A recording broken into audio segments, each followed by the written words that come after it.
Hello student, कैसे हैं आप सभी। आज हम बात करने वाले भाटी impurities, type of impurities and source of impurities. Impurities कहाँ से आती है।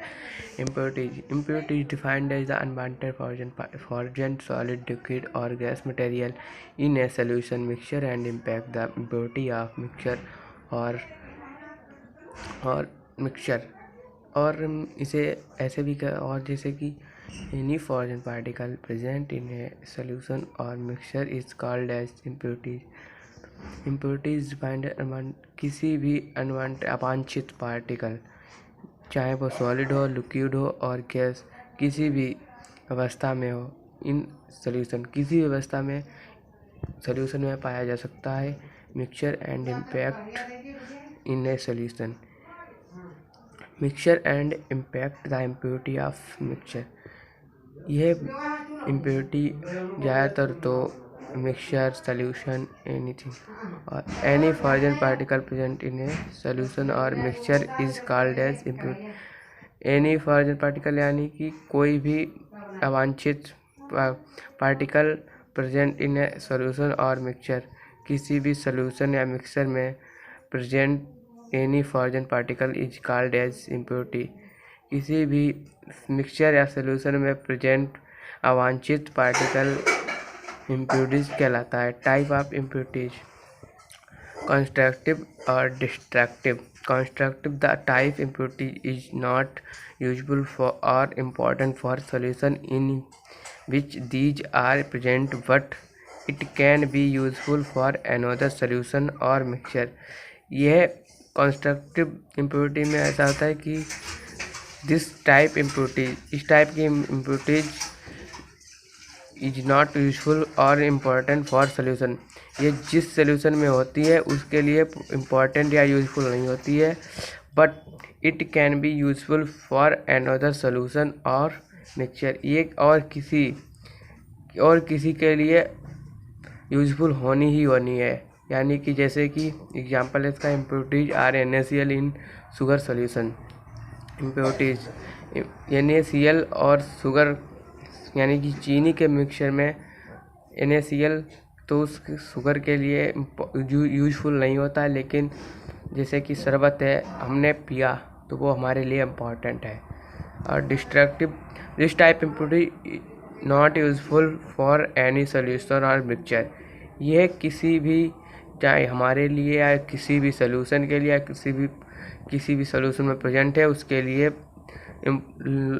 यूजफुल नहीं है। जैसे कि एग्जांपल है इसका, डस्ट पीसेस और ripe.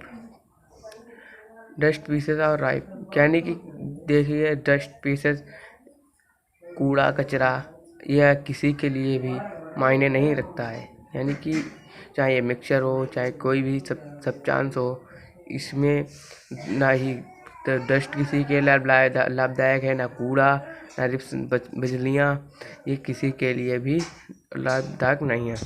Source of impurities. Impurity due to the raw material. Impurities due to the source यानी कहाँ से इम्प्योरिटीज आती हैं। इसमें हम बात करेंगे सोर्स ऑफ इम्प्योरिटीज।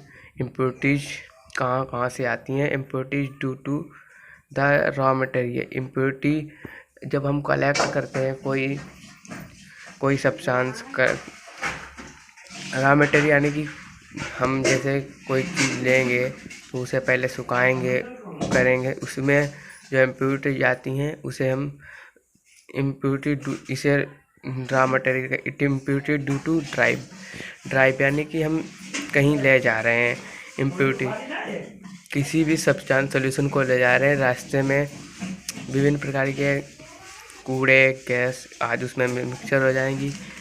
इसीलिए इम्प्योरिटी ड्यू टू इक्विपमेंट यानी कि इम्प्योरिटी किसी भी, हम जिस apparatus में कोई भी सॉल्यूशन सब्सटेंस बना रहे हैं उस apparatus में, यानी कि उस बर्तन में इम्प्योरिटीज हो सकती है।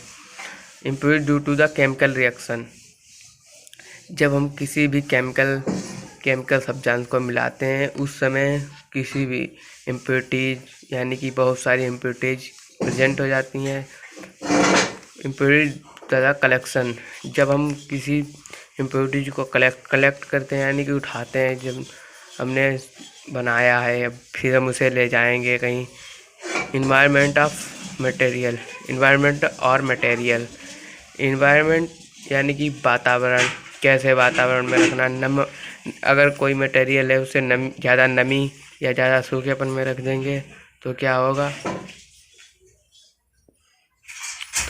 कि उसमें इम्प्योरिटीज आ जाएगी। जैसे कि ज़्यादा सूखे में रख देंगे तो उसमें भी इम्प्योरिटी आ जाएगी, नमी में रख देंगे तो इम्प्योरिटी ड्यू टू स्टोरेज यानी कि कहीं रखते हैं, स्टोरेज करते हैं तो उसमें भी इम्प्योरिटी हो सकती हैं।